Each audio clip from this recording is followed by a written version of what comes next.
Hello. Good afternoon.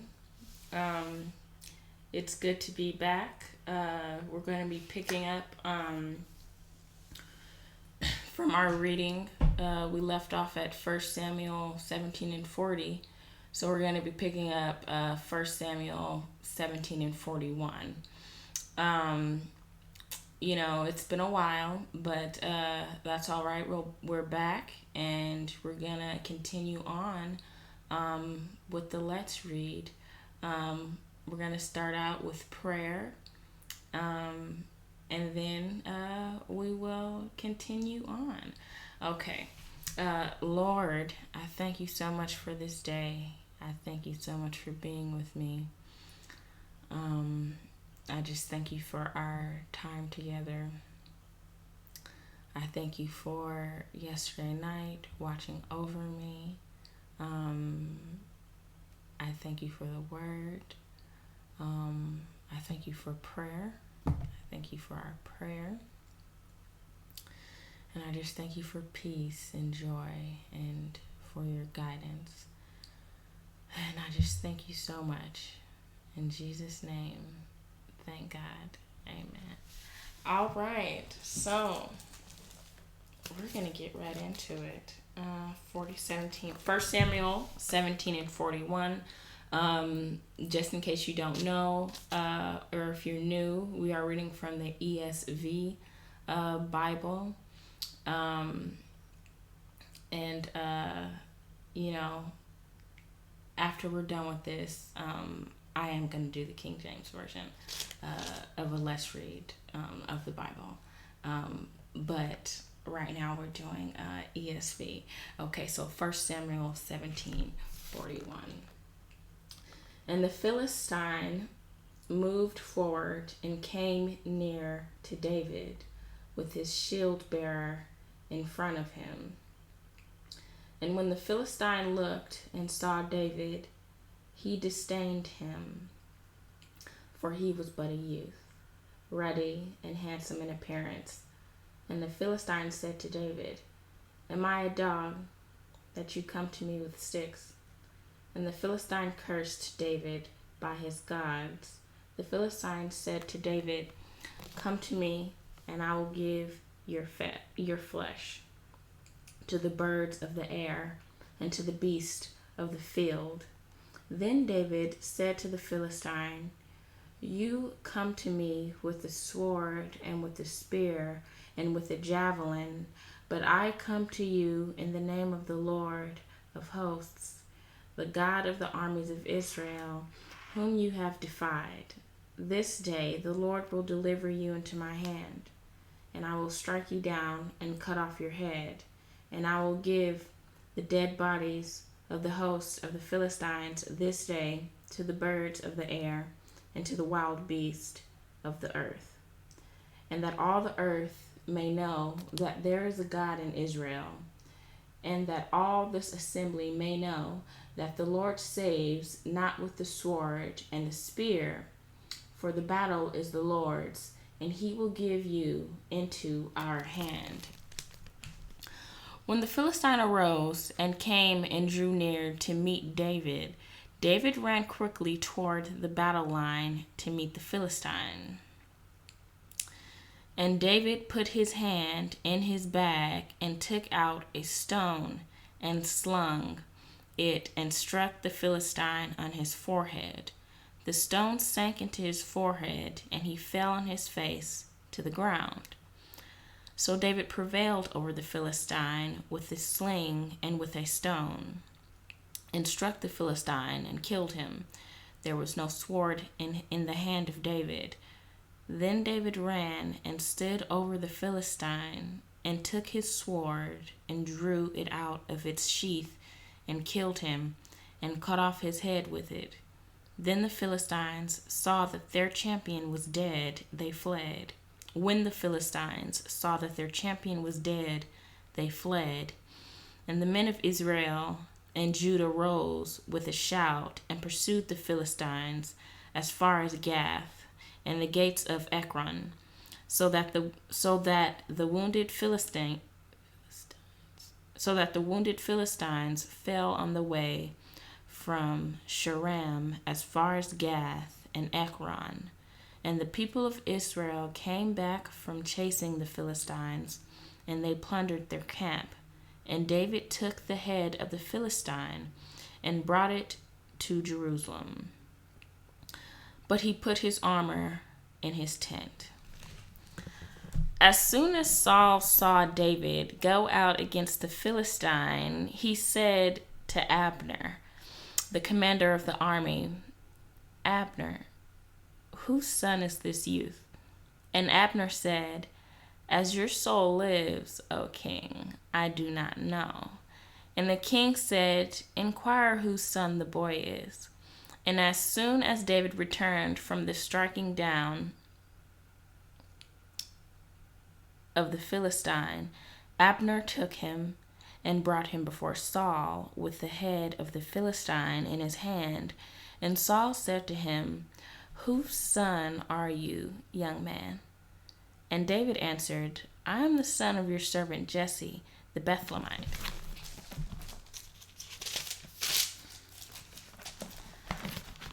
This is chapter 18, David and Jonathan's friendship. As soon as he had finished speaking to Saul, the soul of Jonathan was knit to the soul of David. And Jonathan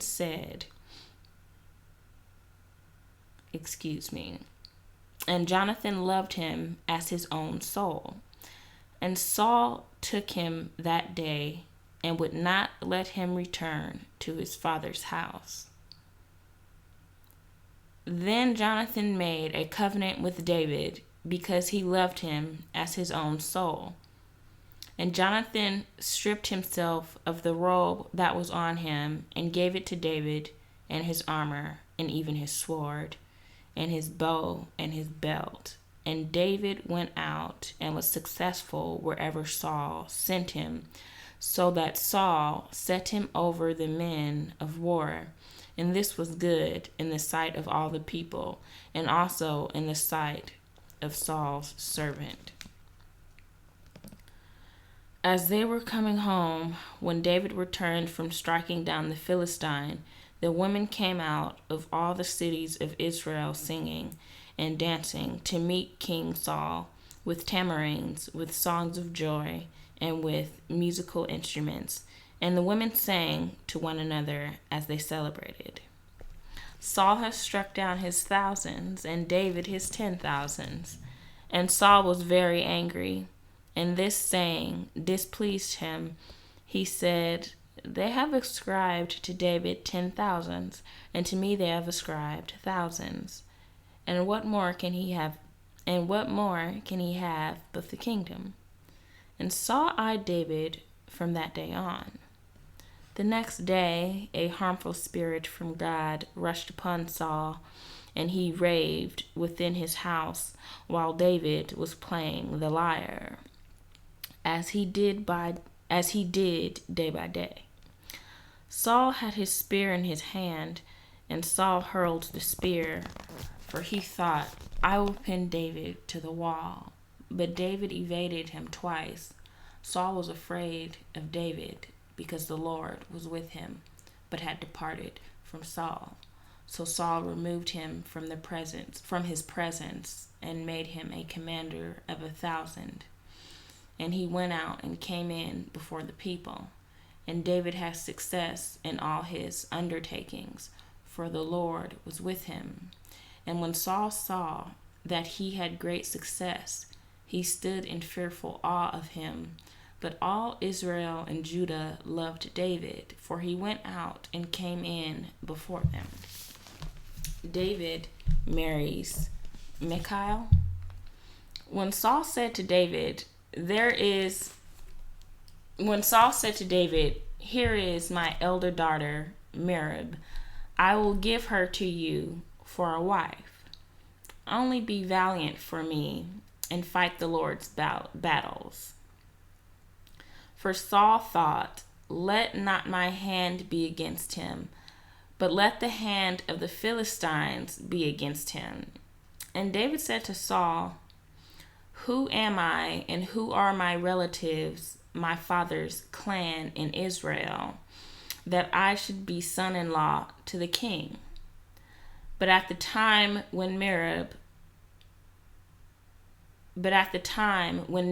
Saul's daughter, should have been given to David, she was given to Adriel the Metholathite for a wife. Now Saul's daughter Michal loved David, and they told Saul, and the thing pleased him. Saul thought, let me give her to him, that she may be a snare for him, and that the hand of the Philistines may be against him. Therefore Saul said to David a second time, you shall now be my son-in-law. And Saul commanded his servants, speak to David in private and say, behold, the king has delight in you, and all his servants love you. Now then, become the king's son-in-law. And Saul's servant spoke these words in the ears of David, and David says, does it seem to you a little thing to become the king's son-in-law, since I am a poor man and have no reputation? And the servants of Saul told him, thus and so did David. And the servants of Saul told him, thus and so did David speak. Then Saul said, thus shall you say to David, the king desires no bride price except 100 foreskins of the Philistines, that he may be avenged of the king's enemies. Now Saul thought to make David fall by the hand of the Philistines.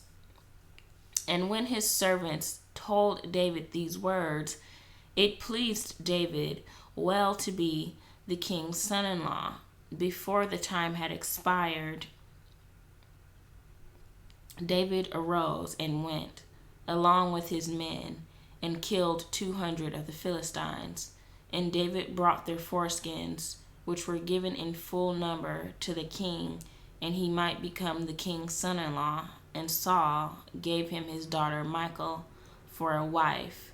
But when Saul saw and knew that the Lord was with David, and that Michal, Saul's daughter, loved him, Saul was even more afraid of David. So Saul was David's enemy continually. Then the commanders of the Philistines came out to battle, and as often as they came out, David had more success than all the servants of Saul, so that his name was highly esteemed. Saul tries to kill David. And Saul spoke to Jonathan, his son, chapter 19. And Saul spoke to Jonathan, his son, and to all his servants, that they should kill David. But Jonathan, Saul's son, delighted much in David. And Jonathan told David, Saul, my father, seeks to kill you. Therefore be on your guard in the morning. Stay in a secret place and hide yourself, and I will go out and stand beside my father in the field where you are, and I will speak to my father about you. And if I learn anything, I will tell you. And Jonathan spoke well of David to Saul, his father, and said to him, let not the king sin against his servant David, because he has not sinned against you, and because his deeds have brought good to you. For he took his life in his hand, and he struck down the Philistine. And the Lord worked a great salvation for all Israel. You saw it and rejoiced. Why then will you sin against innocent blood by killing David without cause? And Saul listened to the voice of Jonathan. Saul swore, as the Lord lives, he shall not be put to death. And Jonathan called David, and Jonathan reported to him all these things. And Jonathan brought David to Saul, and he was in his presence as before. And there was war again, and David went out and fought with the Philistines, and struck them with a great blow, so that they fled before him. Then a harmful spirit from the Lord came upon Saul, as he sat in his house with his spear in his hand, and David was playing the lyre. And Saul sought to pin David to the wall with the spear, but he eluded Saul, so that he struck the spear into the wall, and David fled and escaped that night. Saul sent messengers to David's house to watch him, that he might kill him in the morning. But Michal, David's wife, told him, "If you do not escape with your life tonight, tomorrow you will be killed." So Michal let David down through the window, and he fled away and escaped. Michal took an image and laid it on the bed, and put a pillow of goat's hair at its head, and covered it with the clothes. And when Saul sent messengers to take David, she said, "He is sick." Then Saul sent the messengers to see David, saying, "Bring him up to me in the bed, that I may kill him."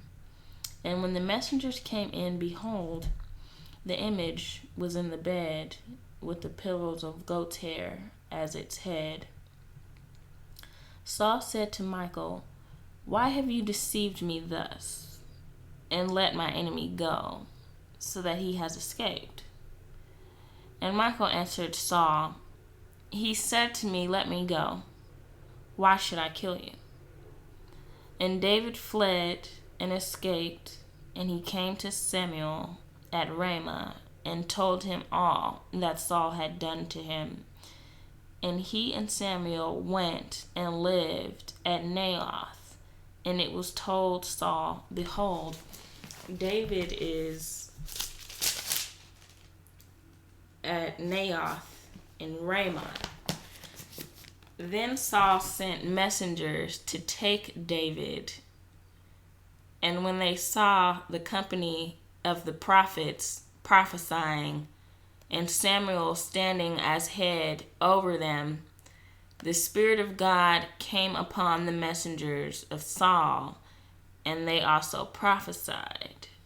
When it was told Saul, he sent other messengers, and they also prophesied. And Saul sent messengers again the third time, and they also prophesied. Then he himself went to Ramah, and came to the great well that is in Sechu. And he said, "Where are Samuel and David?" And one said, "Behold, they are at Naioth in Ramah." And he went there to Naioth in Ramah. And the Spirit of God came upon him also.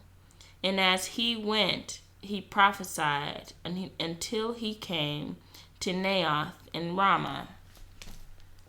And he too stripped off his clothes, and he too prophesied before Samuel, and lay naked all that day and all that night. Thus it is said, "Is Saul also among the prophets?" Jonathan warns David. This is chapter 20. Then David fled from Naioth in Ramah, and came and said before Jonathan, "What have I done? What is my guilt? And what is my sin before your father, that he seeks my life?" And he said to him, "Far from it, you shall not die. Before my father does nothing, either great or small, without disclosing it to me. Behold, my Father does nothing either great or small without disclosing it to me. And why should my Father hide this from me? It is not so. But David vowed again, saying, Your father knows well that I have found favor in your eyes, and he thinks, Do not let Jonathan know this, lest he be grieved. But truly, as the Lord lives, and as your soul lives, there is but a step between me and death. Then Jonathan said to David, Whatever you say, I will do for you. David said to Jonathan, Behold, tomorrow is the new moon, and I should not fail to sit at the table with the king. But let me go, that I may hide myself in the field till the third day at the evening. If your father misses me at all, then say, David earnestly asked leave of me to run to Bethlehem, his city, for there is a yearly sacrifice there for all the clan. If he says good, it will be well with your servant. But if he is angry, then know that harm is determined by him. Therefore deal kindly with your servant, for you have brought your servant into a covenant of the Lord with you. But if there is guilt in me, kill me yourself. For why should you bring me to your father? And Jonathan said, Far be it from you, if I knew that it was determined by my father that harm should come to you. Would I not tell you? Then David said to Jonathan, Who will tell me if your father answers you roughly? And Jonathan said to David, Come, let us go out into the field. So they both went out into the field. And Jonathan said to David, The Lord, the God of Israel, be witness. When I have sounded out to my father about this time tomorrow, or the third day, behold, if he is well disposed toward David, shall I not then send and disclose it to you? But should it please my father to do you harm, the Lord do so to Jonathan, and more also, if I do not disclose it to you and send you away, that you may go in safety. May the Lord be with you, as he has been with my father. If I am still alive, show me the steadfast love of the Lord, that I may not die. And do not cut off your steadfast love from my house forever, when the Lord cuts off every one of the enemies of David from the face of the earth. And Jonathan made a covenant with the house of David, saying, May the Lord take vengeance on David's enemies. And Jonathan made David swear again by his love for him.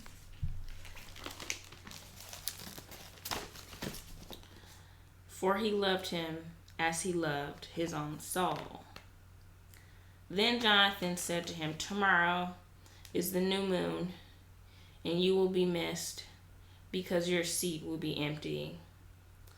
On the third day, go down quickly to the place where you hid yourself when the matter was in hand, and remain beside the stone heap. And I will shoot 3 arrows to the side of it, as though I shot at a mark. And behold, I will send the boy, saying, Go find the arrows. If I say to the boy, Look, the arrows are on this side of you, take them, then you are to come, For as the Lord lives, it is safe for you, and there is no danger. But if I say to the youth, look, the arrows are beyond you, then go, for the Lord has sent you away. And as for the matter of which you and I have spoken, behold, the Lord is between you and me forever.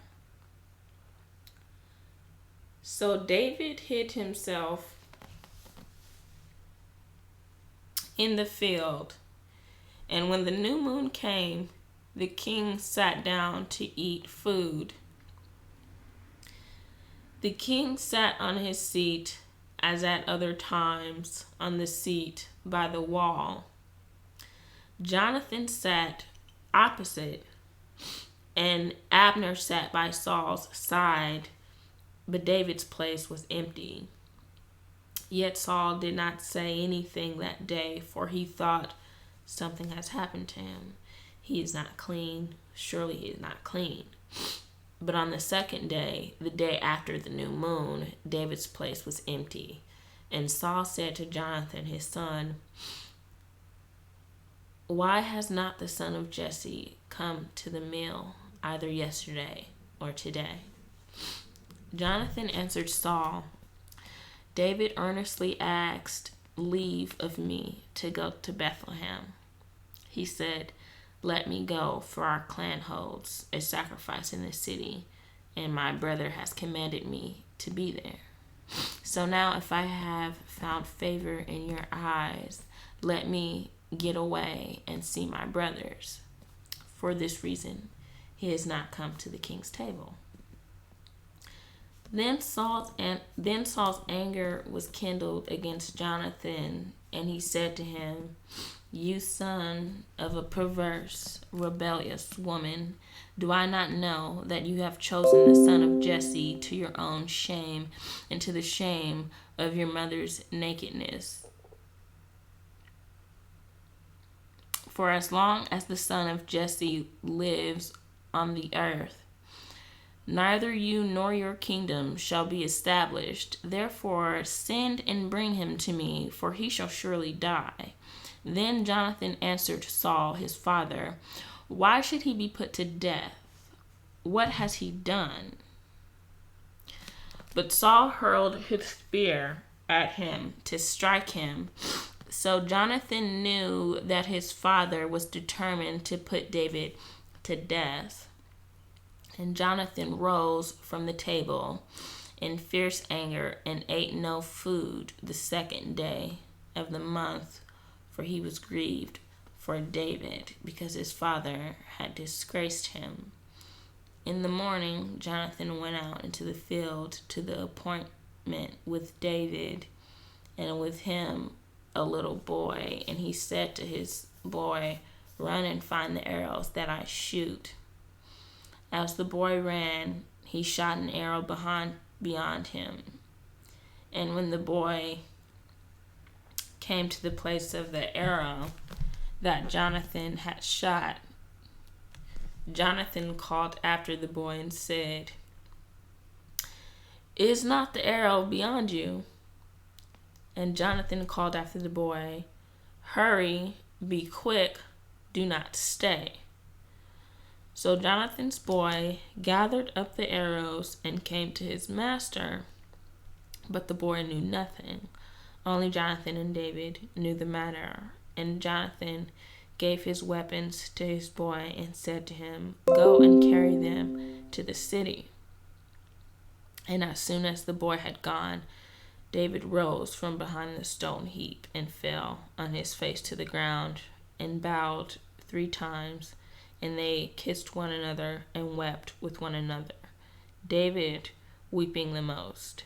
Then Jonathan said to David, go in peace, because we have sworn, both of us, in the name of the Lord, saying, the Lord shall be between me and you, and between my offspring and your offspring forever. And he rose and departed, and Jonathan went to the city. So this is chapter 21. Oh, we have to stop because it's at the half hour mark.